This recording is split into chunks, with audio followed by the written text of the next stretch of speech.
Welcome to Wednesday, everyone. You have made it halfway through the week. Friday is right around the corner, and with Friday comes the weekend. So hang in there, you're almost there. I don't know what you have planned for this weekend, if you're gonna have some fun together as a family, if you're gonna do some yard work, maybe it's just some work around the house. Whenever I'm usually doing yard work, whether it's trimming or mowing or moving brush or helping out my wife with gardening or whatnot, I usually wear the same pair of work gloves, and these are it. They're simple black work gloves that I picked up at Home Depot, and I love them because they fit my hands. I've got smaller hands, and they work. They keep my hands protected, and I love them so much that I'm starting to wear them out. I mean, look here, my thumb's even just poking through. Because these, so you see my thumb and these first two fingers, I mean, this is what I grab with the most. It's the most worn parts. Now I have another pair of gloves just like this where almost all the fingers have holes and there's holes on the sides because I've worn them so much. And in the worn parts, that's where you end up seeing my hands. So I mean, anyone else could be wearing these gloves and you wouldn't know who's there, but when you look at the holes, you see my hands and you see like my short thumbs that don't quite fill the thumb spot because I've got shorter thumbs. This all reminds me of a piece of scripture. And it's one that I think sometimes can be kind of disturbing and unsettling at first because we don't know exactly what to do with it or how extreme do we apply it to our life. It's from the Book of Galatians. So Paul's writing a letter to some churches in present-day Turkey, in Galatia, that region. And he writes this to them. So this is from chapter 2, verse 20. I have been crucified with Christ. It is no longer I who live, but Christ who lives in me. And the life I now live in the flesh, I live by faith in the Son of God who loved me and gave himself for me. I mean, there's a whole lot in that verse. I've been crucified with Christ, therefore I no longer live, but Christ lives in me. I mean, crucified with Christ, that seems pretty extreme. I mean, crucifixion, that's death. This isn't just a, ho-hum jolly friendship association with Jesus. This is a drastic connection that like shakes the core of life. I've been crucified with Christ. I no longer live, but Christ lives in me.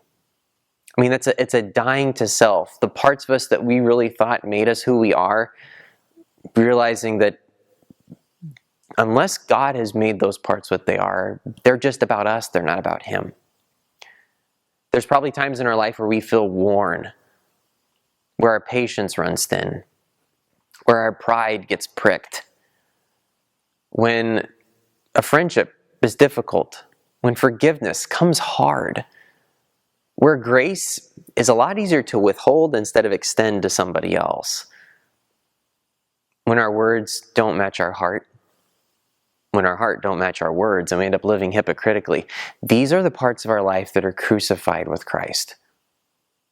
And sometimes it's because it's worn. But you know what? I think the worn part of life is where God ends up showing through. When we talk about being crucified with Christ, that I no longer live, but Christ lives in me, that means when people see where I'm worn, where I'm imperfect, where I have holes and I'm fraying at the ends, if I've been crucified with Christ and he lives in me, in those spots is where they see Jesus. So you might feel worn. As a parent, you just might be feeling really frustrated. You don't know how to connect with your teenager. You might be wondering, how do I listen better? And it might be an opportunity where God is drawing you closer to him so that through your imperfections and your weakness and your, I don't have a clue, Jesus shows up as your strength and weakness. It might be at work as you deal with other people. It could just be in your life as you struggle with addiction, a secret sin, shame, guilt. These parts of our life, Christ has carried. He is crucified, which means we have been crucified with him. So it's no longer us and our perfections and our strengths and our achievements that live, but it's Christ that lives in us, showing up in the weak points, the worn out spots. The other people might see him. Why? this is the same God who loved you and gave himself up for you. So this verse, though there's a lot we could still go through, for now this is enough. I've been crucified with Christ. It is no longer I who live, but Christ who lives in me. The life I live in the flesh, in this body, I live by faith in the Son of God, who loved me, who loved you, and gave himself up for you. We'll see you next time.